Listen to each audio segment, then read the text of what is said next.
So here are two pads of Yupo paper. This first one is opaque and it is 11 by 14. This is the one I really like working on. This is a 5 by 7 and it is translucent. Not as crazy about that. I got it one time because they didn't have the opaque. But what happens is I wind up having to mount it then on white paper before I frame it. So I prefer this one.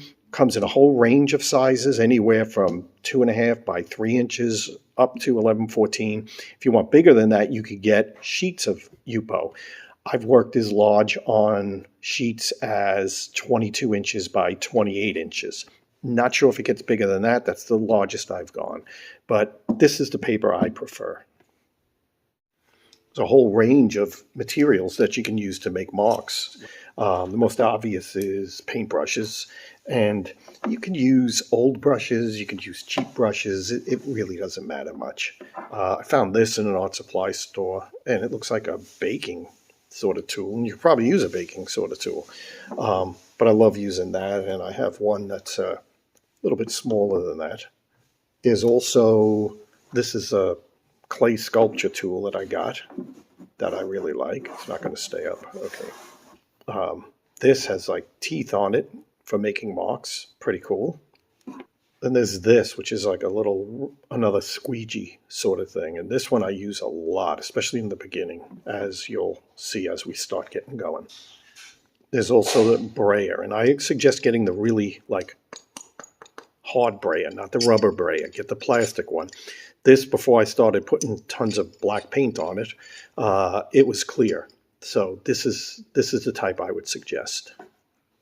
Last but not least among the mark making tools are these very simple mat board chips that you could just cut. Just get some cheap mat board and cut them into different sizes. See, I got them all different ranges. These are great. These are great for moving paint, making lines, using the edges to make lines. You'll see as we go along how useful these things are. Now, the really important part is the paint. I like to use this one. It is the Liquitex Mars Black, heavy body acrylic. It's a big tub of it. You don't have to buy this to do it. You could get the cheap stuff too. There's this. This is what you can get at Michael's, and it's perfectly good. It's soft body acrylic, so it's a little bit more viscous, but it is absolutely perfectly good for doing Yupos. So what I'm going to do now is just some basic mark making using the black acrylic paint and various tools, just so you can kind of see what can be done on this paper. So I'm going to start by using just black paint this lesson. In future videos, we're going to get into color. But this one is just going to be black because I want to show you some basic mark making techniques.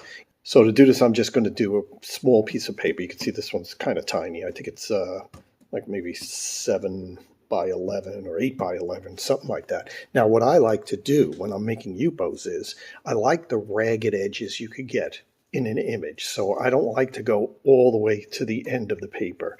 So what I do is I usually will make some kind of really rough little line. This is with a like a little carbon pencil, and I just rough in these lines.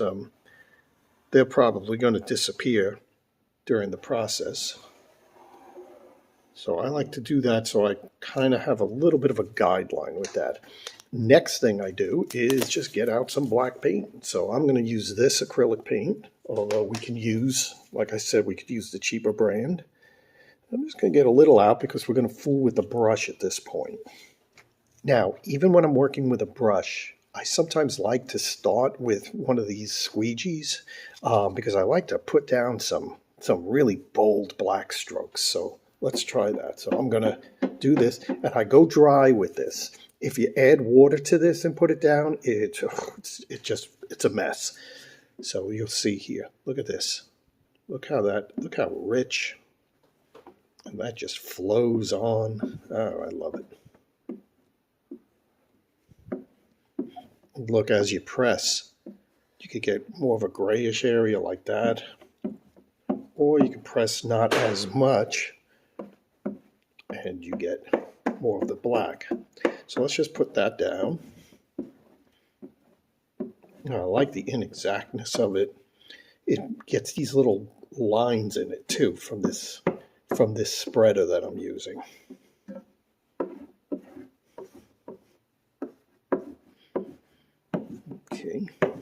Okay.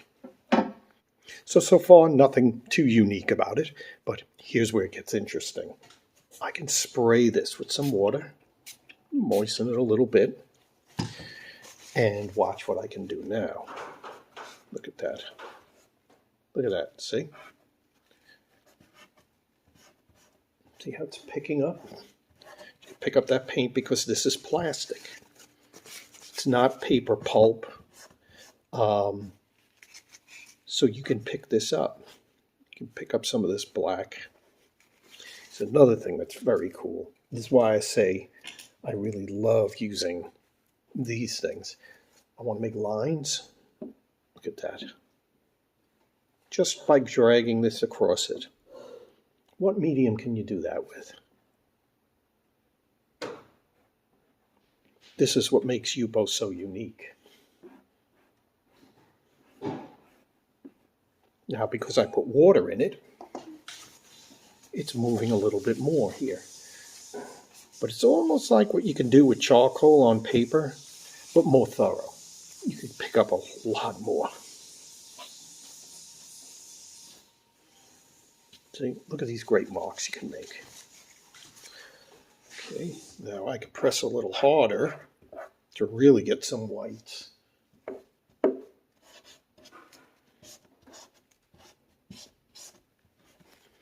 So I'm just doing this little simple still life here, just to give you an idea.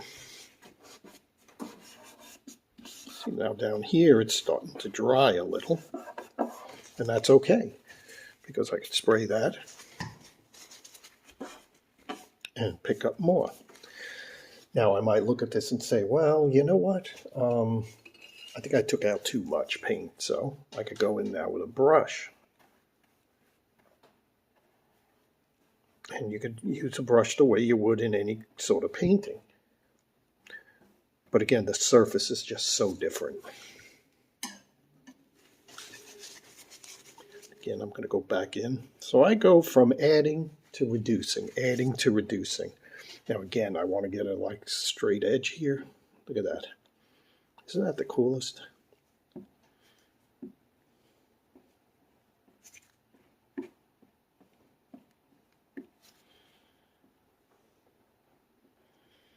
Draw with this. See? You can do all kinds of lines and drawing with it. See that? And it's very forgiving as far as, again, taking something out. Now, it's similar to doing reduction with charcoal, but one of the advantages of Yupo is that you could erase it, or use the term erasing it. You can erase it, put it back in, erase it again, put it back in, and it's not going to damage the paper the way it would with charcoal. Charcoal, after a certain amount of erasing, can be a problem. Pick that up, pick that. Just kind of smearing things even. Look how you can move that paint. Isn't that wonderful? I love it. I love it. So again, this is just very simple little Yupo painting I'm doing here. Now this is one of those little mat boards that I had described. And that's too, I'm picking up some things. See? Making some highlights. The other thing is when the paint does dry, and you think, oh, well, it's dry now, can I still pick up? Absolutely. In fact, you can pick up even more. Like this part here is dry right now. And you see it kind of scrapes it up a little bit. See?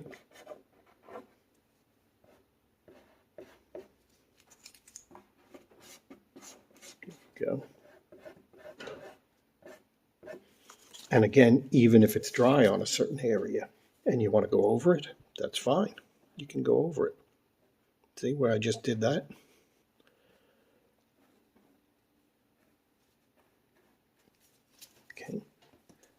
Now might want to get some more texture. Look what that does. See that? Look at that. See all that bubbling, and just adds these great textures to it.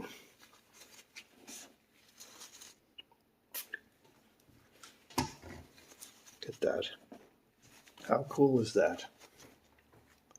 Okay, so that's a little bit of what you could do with the paint. Now, in the next video, what I'd like to do is go into more detail on each individual tool, what this does, how you can work this in a variety of ways, how you could work the cardboards, how you could work brushes, how you could work, oh, we didn't even use this yet. This is kind of cool. Watch. Look at that. But we'll get into more of what you could do with something like this. You can use combs. I use a lot of etching needles, and that is a whole other lesson that I'm going to show you. But this is the beginning. And again, this is just black. We're going to be doing a lot more on future videos, and we're going to be doing color in future videos. Hope you got something out of this. If you have any comments or questions or suggestions or anything at all, please give me a holler in the comments section.